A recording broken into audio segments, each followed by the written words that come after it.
बिल्लू को चोरी के आरोप में जेल हो गई, लेकिन वो कुछ भी करके यहाँ से निकलना चाहता है। एक दिन उसका पार्टनर टिल्लू उससे मिलने आया और दोनों ने बिल्लू को वहाँ से निकालने का प्लान बनाया। पुलिस का पहरा बहुत तगड़ा है, यहाँ से भागना मुश्किल होगा, लेकिन अगर तुम किसी तरह माइकल से हेलीकॉप्टर का जुगाड़ कर पाए तो मैं उसकी रस्सी से लटक के फरार हो जाऊंगा। मगर हेलीकॉप्टर के भाड़े के पैसे कहाँ से आएंगे? अरे माइकल को बाद में लेने के लिए बोल देना और फिर फरार होके उसे डरा धमका के भगा देंगे। मान गए बॉस, क्या प्लान है? मैं कल शाम को छत पे इंतजार करूंगा। टिल्लू हेलीकॉप्टर रेंट पे लेने गया, तभी उसकी नजर एक प्राइवेट जेट पे गई। जब पैसे ही नहीं देने तो हेलीकॉप्टर क्यों, ये जेट ही किराए पे ले लेता हूँ। टिल्लू ने जेट रेंट किया और अगले दिन जेल के ऊपर से उड़ान भरी। टिल्लू ने अपने बैग से रस्सी निकाली और माइकल को जेल के ऊपर जेट रोकने को बोला। अरे भाई, ये हेलीकॉप्टर थोड़ा ही है जो हवा में रुक जाएगा, ये जमीन पे लैंड करके ही रुकता है। क्या मैं तुझे बेवकूफ दिखता हूँ? जब हेलीकॉप्टर रुक सकता है तो ये क्यों नहीं? तुम्हें पता भी है प्लेन कैसे उड़ता है?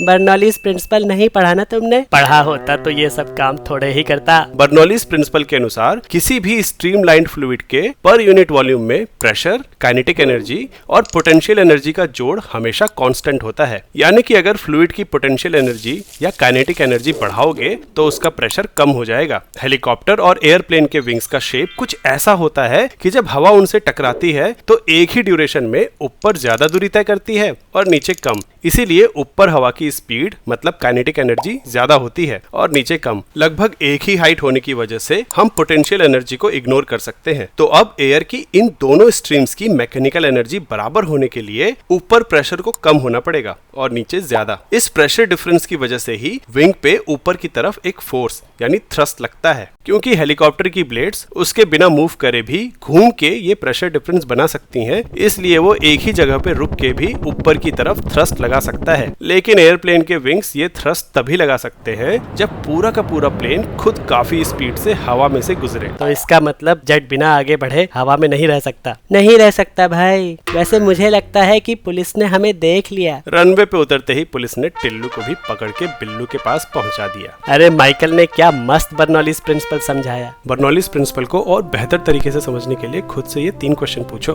पहला कि स्ट्रीमलाइंड फ्लूइड क्या होता है। दूसरा कि हम पोटेंशियल एनर्जी, काइनेटिक एनर्जी और प्रेशर के सम को कांस्टेंट मान रहे हैं, लेकिन प्रेशर की यूनिट अलग होती है और एनर्जी की अलग, तो ये कैसे हुआ। और तीसरा कि विंग के ऊपर से जाने से हवा की स्पीड कैसे बढ़ जाती है। जवाब कमेंट्स में बताओ। इस वीडियो के स्पॉन्सर है collegeassist.in, जो एमिटी यूनिवर्सिटी के किसी भी कैंपस के एप्लीकेशन फॉर्म पे 100% डिस्काउंट दे रहे हैं। अप्लाई करने के लिए चैनल पेज पे दिए लिंक पे जाओ। लिमिटेड टाइम ऑफर है।